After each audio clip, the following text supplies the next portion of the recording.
जय श्री कृष्णा। राधे राधे। आइए सुनते हैं लोहड़ी की कहानी, पंजाबी लोक कथा। लोहड़ी का संबंध सुंदरी नामक एक कन्या तथा दुल्ला भट्टी नामक एक योद्धा से जुड़ा जाता है।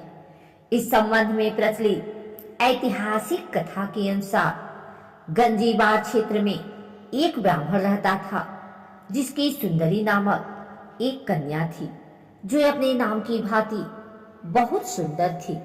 वह इतनी रूपवान थी कि उसके रूप यौवन व सौंदर्य की चर्चा गली गली में होने लगी थी। धीरे धीरे उसकी सुंदरता के चर्चे उड़ते उड़ते गंजीबार के राजा तक पहुंची। राजा उसकी सुंदरता का बखान सुनकर सुंदरी पर मोहित हो गया और उसने सुंदरी को अपने हरम की शोभा बढ़ाने का निश्चय किया। गंजीबार के राजा ने सुंदरी के पिता को संदेश भेजा कि वह अपनी बेटी को उसके हरम में भेज दे। इसके बदले में उसे धन दौलत से लाद दिया जाएगा। उसने उस ब्राह्मण को अपनी बेटी को उसके हरम में भेजने के लिए अनेक तरह के प्रलोभन दिए। राजा का संदेश मिलने पर बेचारा ब्राह्मण घबरा गया। वह अपनी लाडली बेटी को उसके हरम में नहीं भेजना चाहता था।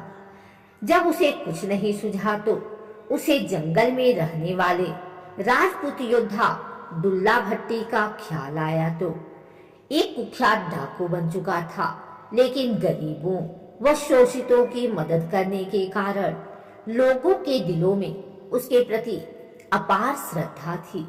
ब्राह्मण उसी रात दुल्ला भट्टी के पास पहुंचा और उसे विस्तार से सारी बात बताई। दुल्ला भट्टी ने ब्राह्मण की व्यथा सुन उसे सांत्वना दी और रात को खुद एक सुयोग्य ब्राह्मण लड़के की खोज में निकल पड़ा।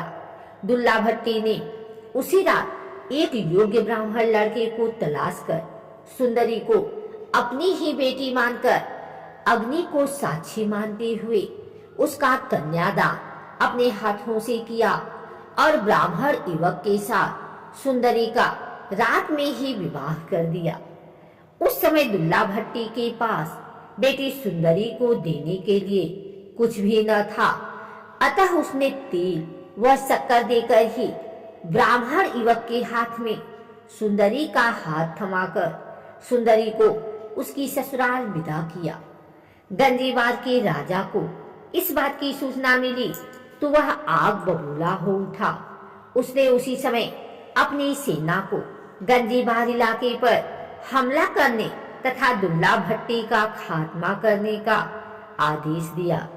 राजा का आदेश मिलते ही सेना दुल्ला भट्टी के ठिकाने की ओर बढ़ी, लेकिन दुल्ला भट्टी और उसके साथियों ने अपनी पूरी ताकत लगाकर राजा की सेना को बुरी तरह धूल चटा दी।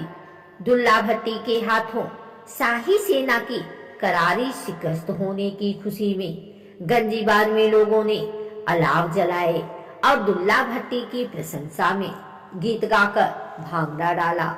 कहा जाता है कि तभी से लोहड़ी के अवसर पर गाए जाने वाले गीतों में सुंदरी और दुल्ला भट्टी को विशेष तौर पर याद किया जाने लगा। सुंदर मुंदर ये हो, तेरा कौर बिचारा हो, दुल्ला भट्टी वाला हो, दुल्ले धी ब्याही हो, शीर शक्कर पाही हो, कुड़ी दिमा में आए हो, मामे चूरी कुट्टी हो, जमींदारा लुट्टी हो, कुड़ी दलाल दुपट्टा हो, धूले धी ब्याही हो, दुल्हा भट्टी वाला हो, दुल्हा भट्टी वाला हो। लोहड़ी के मौके पर यह गीत आज भी जब वातावरण में गूंजता है तो दुल्ला भट्टी के प्रति लोगों की अपार श्रद्धा का आभास स्वतः ही हो जाता है।